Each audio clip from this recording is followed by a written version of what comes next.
हो ही नहीं सकता कि कोई, ये भले ही लोग तांत्रिक बाबा, ये बाबा, वो बाबा, चमत्कारी बाबा, ये कर कुछ भी दावा करें, लेकिन ऐसा हो ही नहीं सकता है कि दर्द का कारण हमारे साथ रहे और दुख दूर हो जाए। नहीं हो सकता। कारण जब तक दूर नहीं होगा, दुख का निवारण हो ही नहीं सकता।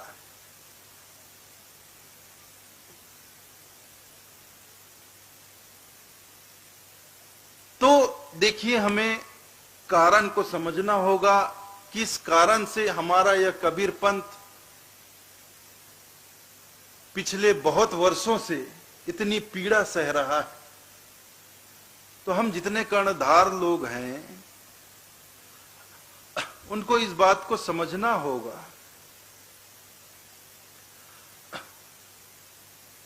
किस लिए ये कबीर पंथ बिखर रहा है, टूट रहा है, बर्बाद हो रहा है, और उस कारण को ढूंढकर, समझकर उस कारण को अपने पंथ से दूर करना होगा, अपने जीवन से दूर करना होगा। हम कुछ नहीं हैं, कुछ भी नहीं है, जो हैं हमारे साहब हैं। हम केवल और केवल उनके चरणों के धूल हैं, उनके चरणों के सेवक हैं। साहब एक ही हैं, एक ही परमात्मा है, एक ही मालिक हैं। भले ही घाट अलग अलग हो, नदियां एक घाट बहुतेरे, कहे कबीर सब समझ के फेरे। एक नदी है, एक ही जल है, एक गंगा है, एक ही गंगा जल है, लेकिन उस गंगा नदी में घाट बहुतेरे हैं, सैकड़ों घाट। किसी भी घाट से आप पानी लो, आपको गंगा जल ही मिलेगा।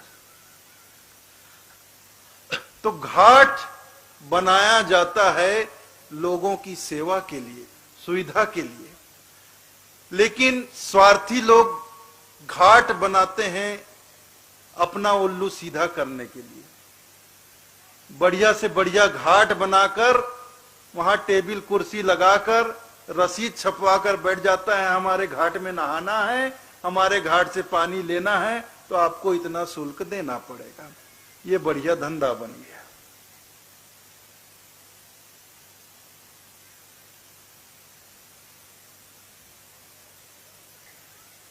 तो ये जो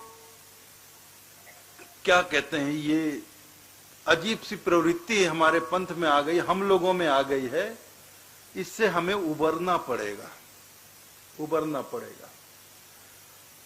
और ऐसे पावन स्थल में जहां इस पंथ के महान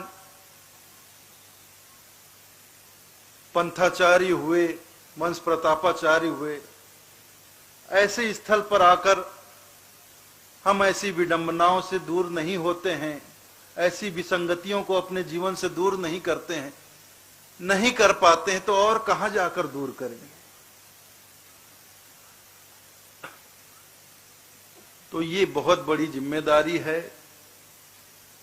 साहब ने धनी धर्मदास जी साहब को गुरुवाई देकर अपना सहायक बनाया, तो वही पंजा परवाना प्राप्त करके हम भी जो कार्य साहब ने प्रारंभ किया, सतपंथ सत धर्म के द्वारा, उसी कार्य को करने के लिए हम वो पंजा परवाना प्राप्त करते हैं और कड़िहार कहलाते हैं। ये महंत तो बेकार सा नाम है, इसमें कोई भाव नहीं है। वास्तव में हमारे ग्रंथों में कड़िहार शब्द ही आया है। जब साहब स्वयं कड़िहार बनकर आए हैं, तो हम क्यों आचार्य बने, क्यों महंत बने, क्यों शास्त्री बने? समझ से बाहर की बात है।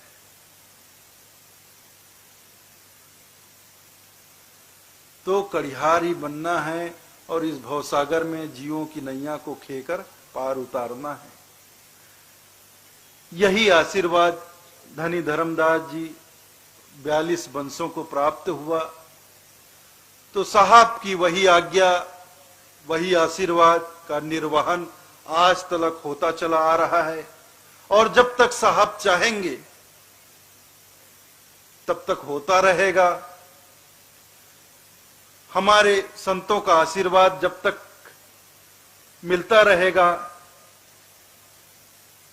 इस वंश परंपरा के माध्यम से इस पंथ की सेवा और प्रचार का कार्य चलता रहेगा। साहब ने अगर कह दिया अटल 42 बंद, तो वो सदगुरु हैं, वो समर्थ हैं, वो सत्पुरुष हैं, उन्होंने अटल कहा है तो उनकी बातें टल नहीं सकती है। जिन्हें हम अपना सत्पुरुष मानते, जब उनके वचन हैं अटल 42 वंश, तो कैसे हम 2 कौड़ी के लोगों की बात मानकर कह देते हैं कि वंश 42 टल गया? कैसे मान लेते हैं? साहब ने तमाम बातें तो की है कि ये 42 वंश होंगे, अटल हैं, लेकिन ये 42 वंश किस तरह से होंगे, कैसे हो, ये सब कुछ साहब ने पहले ही कह दिया। एक तो 42 वंशों का नाम ही पहले दे दिया, और ये 42 वंश होंगे कैसे, कैसे होंगे, कहां से आएंगे, किस तरह, ये सब कुछ उन्होंने कह दिया।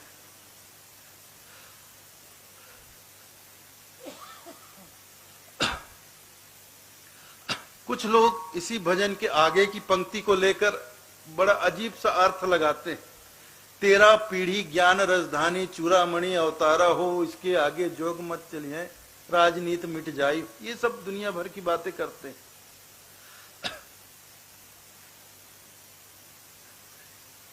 13 पीढ़ी ज्ञान राजधानी चूड़ामणि अवतारा। अरे चूड़ामणि 13 पीढ़ी तो जो होंगे, 13 पीढ़ी का अर्थ ये क्यों लगा दिया कि 13वीं पीढ़ी?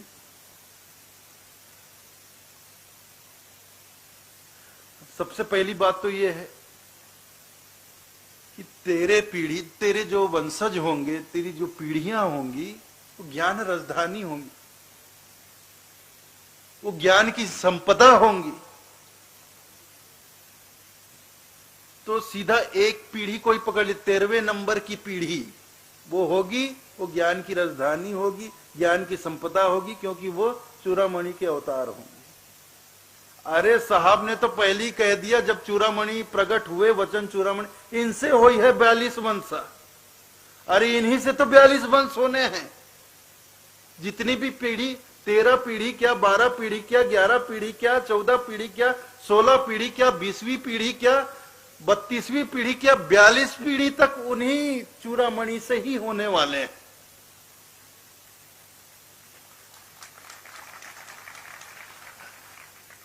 तेरह पीढ़ी ज्ञान राजधानी चूड़ामणि अवतारा हो। चूड़ामणि अवतार लिया, उन्हीं से 42 पीढ़ी होने वाली। इसके आगे जोग मत चलिए राजनीति मिट जाई। इसके आगे जोग मत चलेगा, आगे चल के जोग मत चलेगा। तो जोग मत का क्या अर्थ लगाया? मतों का योग होगा। योग मत चलेगा मतलब शब्द सुरती योग का मत चलेगा। शब्द सुरती योग का प्रचार होगा। तो योग मत का अर्थ लगा दिया कि मतदान होगा। जैसे हमारे देश के चुनाव में होता है, ऐसे चुनाव होगा वंशों का, वंश गुरु का चुनाव होगा। मतलब एक वंश के मतलब विलुप्त हो जाने के बाद अगले वंश के लिए सब जुटेंगे और वहां कैंडिडेट खड़े होंगे वंश गुरु बनने के लिए।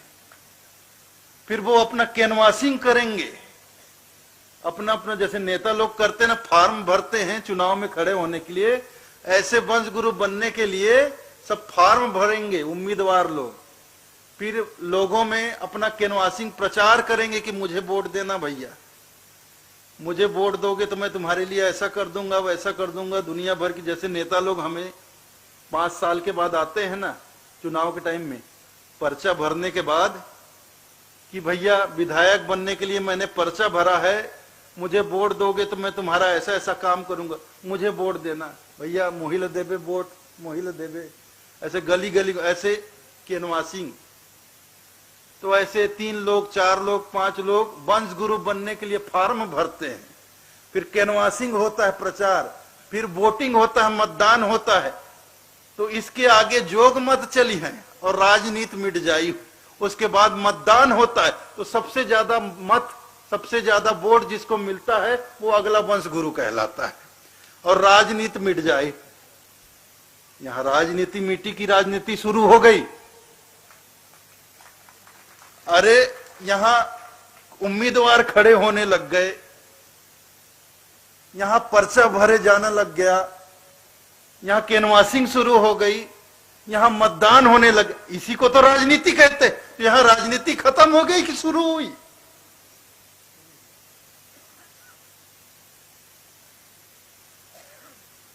इसके आगे योग मत चली है। राजनीति मिट जाए मतलब कोई कह रहा है कि नहीं भक्ति का मत चलेगा, नहीं कोई पारक मत चलेगा, कोई कह रहा है नहीं ज्ञान मत चलेगा। नहीं,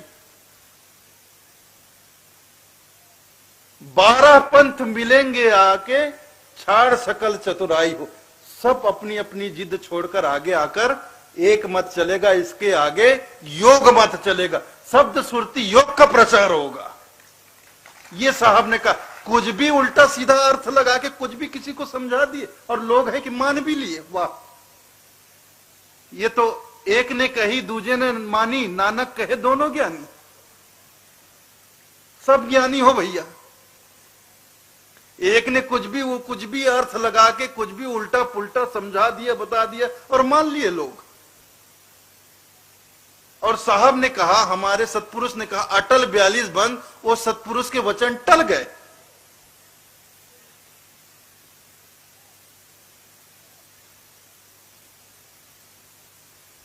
उस समर्थ पुरुष के वचन टल गया। जो अटल 42 वंश कहा वो टल 42 वंश हो गया। अटल 42 बंद टल 42 वंश हो गया। वाह रे भैया, ऐसे ऐसे महान चिंतक, ऐसे ऐसे महान दार्शनिक हमारे पंथ में हुए हैं जिन्होंने पंथ के लिए अच्छा तो कुछ नहीं किया लेकिन सत्यानाश जरूर किया। मैं सही बता रहा हूं, इस पंथ का इतना नुकसान पहुंचाया है लोगों ने अपने निजी खुद के स्वार्थ के कारण, निजी स्वार्थ के कारण, पूछो मत। इतना तोड़ा है पंथ को, पूछो मत। लोग इससे इतने कुंठित हो गए, हीन भावना, कबीर पंथियों में हीन भावना आ गई। आजकल के 25-50 साल के नए नए मत पंथ संप्रदाय वो कहां से कहां पहुंच रहे हो। हमारा कबीर पंथ देखो 500-600 साल से क्या है, कुछ होता ही नहीं है हमारे पंथ में। सब बच्चे, जो नई पीढ़ी के बच्चे भी इधर उधर भटक भाग रहे थे छोड़ के पंथ को, कि हमारे पंथ के तो प्रचारक लोग हैं, उनको तो अपने से फुर्सत नहीं है, पंथ के लिए क्या करें।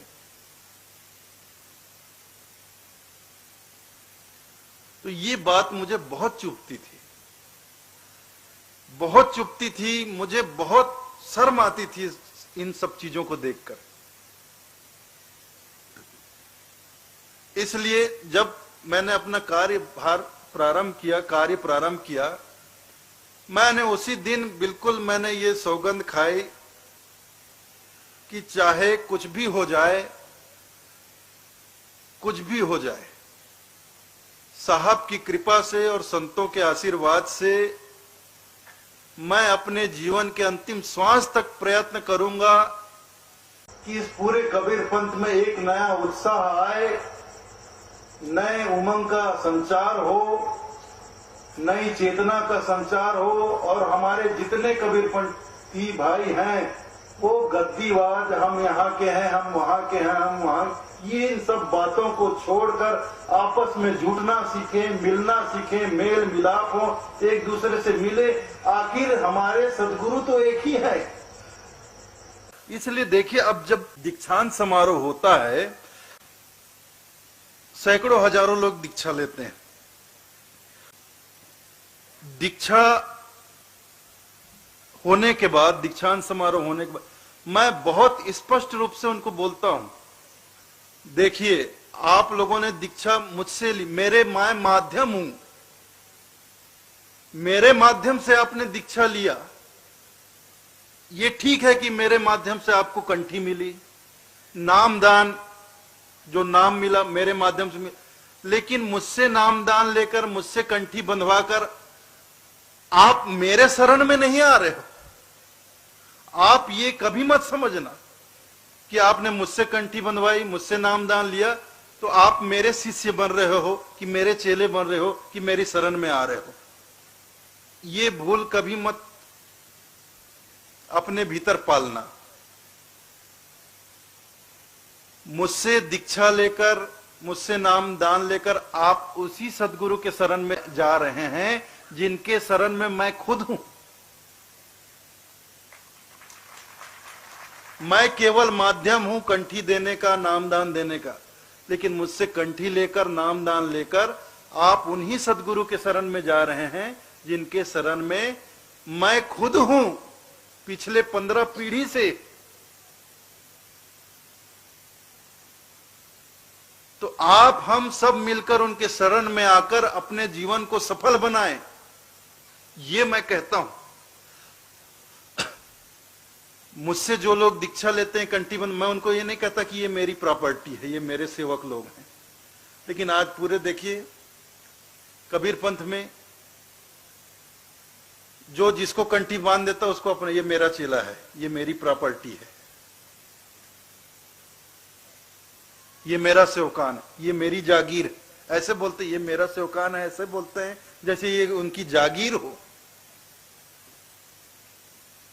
अरे हमें साहब ने आशीर्वाद दिया, आज्ञा दी, 42 वंश का आशीर्वाद दिया, क्या लोगों को अपने शरण में लाने के लिए दिया कि उनके शरण में लाने के लिए दिया? हम आज कड़िहार बने, महंत बने, शास्त्री बने, आचार्य बने, जो भी बने, तो भटके हुए जीवों को सदगुरु कबीर साहब के शरण में लाने के लिए बने कि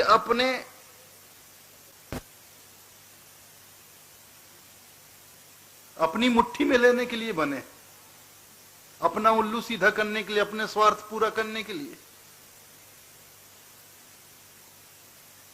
नहीं।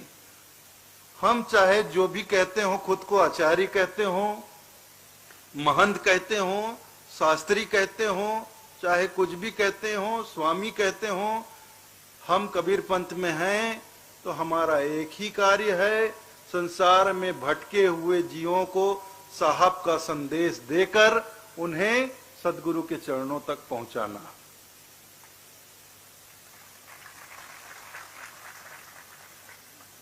और खुद भी हम साहब के शरण में रहें, उनके चरणों से ऊपर उठने का दुस्साहस ना करें। हम सदा सदा से उनके चरणों के धूल हैं, उनके दास हैं चरणों के, और हमें उनके चरणों का दास ही बनकर रहना होगा, तभी इस पंथ का भला होगा।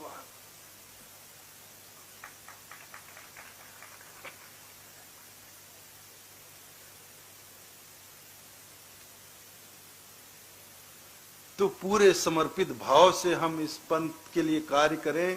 तो देखिए, आज देख रहे हैं आप लोग, आज से 10 साल, 12 साल, 15 साल पहले ऐसा था कि कबीर पंथ का कहीं कोई कार्यक्रम हो, 1000, 1500, 2000, 2500, बहुत बड़ा कार्यक्रम हो गया तो 5000, 6000, बस इतने लोग, इससे ज्यादा लोग कहीं नहीं जुटते थे, कहीं नहीं जुटते थे। लेकिन अब साहब की कृपा और संतों के आशीर्वाद से देखिए, आज जंगल में भी मंगल हो जाता है।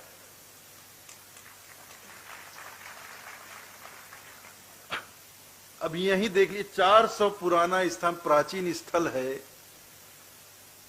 थोड़े से कमरे हैं, बहुत साधन है, खेत, एक तो खेत में कार्यक्रम हो रहा है, खेत, वो भी किसानों का खेत है। हम बहुत हृदय से आभारी हैं यहाँ के किसानों जिन्होंने इस समारोह के लिए अपना खेत हमें प्रदान किया। हम पूरे कबीर पंथ समाज की ओर से उनके हृदय से आभारी हैं, उनको बहुत बहुत धन्यवाद देते हैं। उन्होंने बड़ी कृपा की कि सुंदर कार्य के लिए उन्होंने हमें अपनी जमीन उपलब्ध कराई। हम उनकी ये कृपा, उनकी उदारता जीवन भर नहीं भूलेंगे। हमेशा कृतार्थ रहेंगे।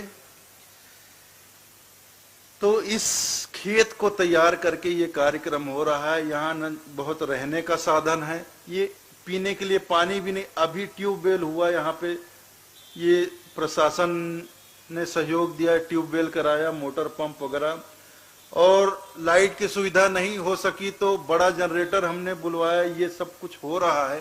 तो आज देखिए यहाँ दिक्कत है, ठीक से सोने की जगह नहीं है, खुला है।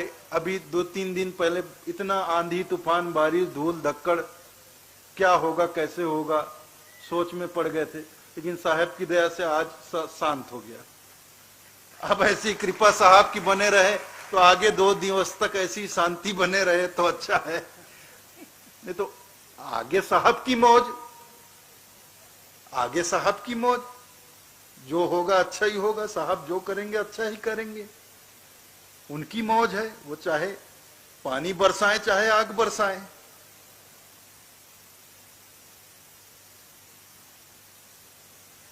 साहब की मौज में ही हमारी खुशी है, यही तो भक्ति है। मालिक जैसा रखे हम वैसा रहें, हमारा साहब जैसे जाहि विधि राखे साहेब ताही विधि रही है। तो ये जैसे तैसे जोड़ तोड़कर हमारे महंत साहब ने इतना सहयोग हमको किया, इतना सहयोग हमको किया, आप पूछे ना। इस बिहड़ में तो ये समारोह बहुत परिश्रम से, बहुत लोगों के परिश्रम से इतनी व्यवस्था हो पाई है। आप सब लोग दूर दूर से यहाँ पधारे हुए हैं, आपके अंदर भाव है, आपके अंदर प्रेम है साहब के प्रति, आपके अंदर आस्था है, लगन है साहब के प्रति, तभी तो आप यहाँ आकर बैठे हुए हैं। तो यहाँ जिस तरह से भी जितनी सुविधा होती है आप उसे बिना किसी नाराजगी के इसको स्वीकार करिए, कबूल करिए। और जो भी देखिए हमारे लोग वहाँ भोजन भंडारे में लगे हुए हैं, जो भी कच्चा पक्का तीखा फीका मिले उसे साहब का प्रसाद ही मानकर उसे प्रेम से कबूल करिएगा।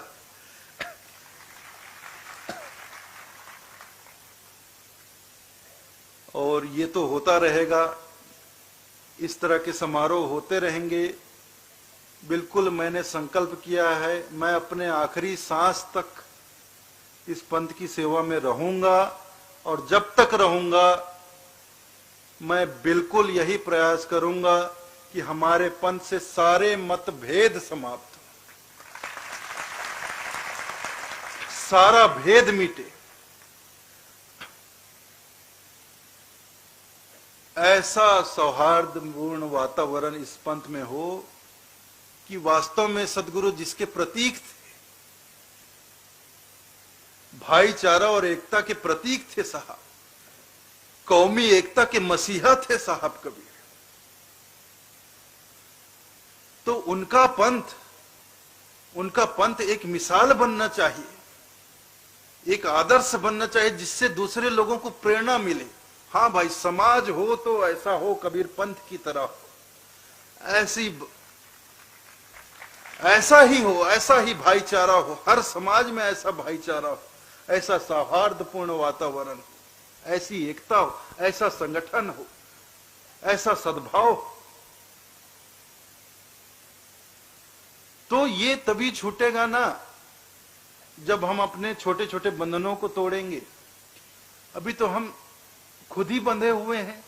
जैसा मैंने बताया, ये गुरु गोसाई लोग जिसको अपने हाथ से कंठी बांधते हैं, उसके हाथ से ही पानी नहीं पीते हैं, उसके घर में खाना नहीं खाते हैं।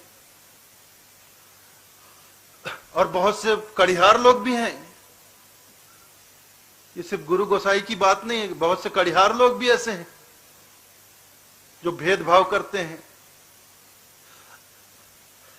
अरे वो तो निगरा है, वो साकट है, वो ऐसा। अरे वो निगरा है, साकट है, तो उसी को तो आपकी ज्यादा जरूरत है। आप डॉक्टर हो, डॉक्टर कहेगा कि जो स्वस्थ स्वस्थ है मैं उसी के साथ रहूंगा, उसी के पास जाऊंगा। अरे जो सबसे ज्यादा बीमार है उसी को तो ज्यादा जरूरत है डॉक्टर की। वो बीमार है, उसको टीबी है, उसको मलेरिया है, उसको कैंसर, मैं नहीं जाऊंगा उसके। अरे तो आप जाओगे तभी तो उसकी बीमारी दूर होगी महाराज। तो जो ज्यादा बीमार है उसी को तो डॉक्टर की ज्यादा जरूरत होती है। तो जो निगुरा है, साकट है, आप जाओगे, प्रेम से उसके सिर पर हाथ धरोगे, उसे अपनाओगे, उसे अपनी शरण में लोगे, उसे कुछ सिखाओगे, पढ़ाओगे, उपदेश दोगे, शिक्षा दोगे, तब तो वह सगुरा होगा, तब तो वह सदगुरु के शरण में आएगा, तब तो साहब के शरण में आएगा। और आप देखते ही पहले उसको ये साकट है, निगुरा है, दूर हट, तो कैसे साहब के शरण में आएगा। तो छोटे छोटे बंधनों को तो हम खुद तोड़ नहीं पा रहे हैं, और दूसरों को हम कहें कि बंधन तोड़ो।